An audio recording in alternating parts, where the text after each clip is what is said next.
Sean, atrás, saltando. Venga,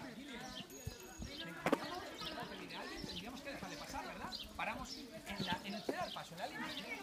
Paramos. Y ahora esperamos. No, ya tienes línea continua, tienes que continuar. Y ahora esperamos a que no venga nadie. Fíjate que vienen Jennifer, Ona y Alejandra. Vamos a dejarlas pasar.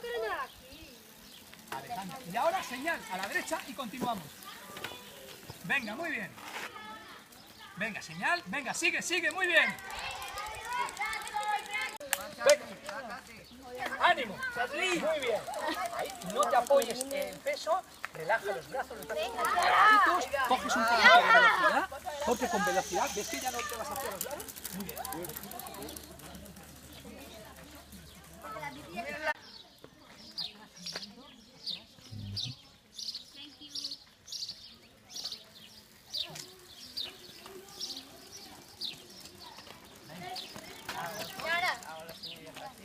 ¿Cómo? Ya está. Pilar. Con B. Pilar. Bien. Pilar. Sí, señor. Y nuestro carril. Por aquí. Cuidado. Coge ya. No. ¿Dónde vas? Párate, que hay un cero al paso. Nos paramos por coger y dejamos pasar a Francisco. Ahora miramos. Señal. Y ahora sí. Sí, señor. Muy bien, Caterina. Cuidado. Es que me caigo. No pasa nada. Venimos aquí, nos paramos si no vemos a nadie, si no seguimos. Venga, muy bien, Caterina. Venga, la señal hay que hacerla.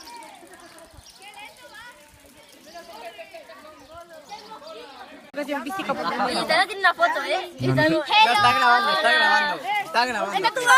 ¡Hola! ¡Me he divertido como una loca! Os digo un trabalenguas. Llama.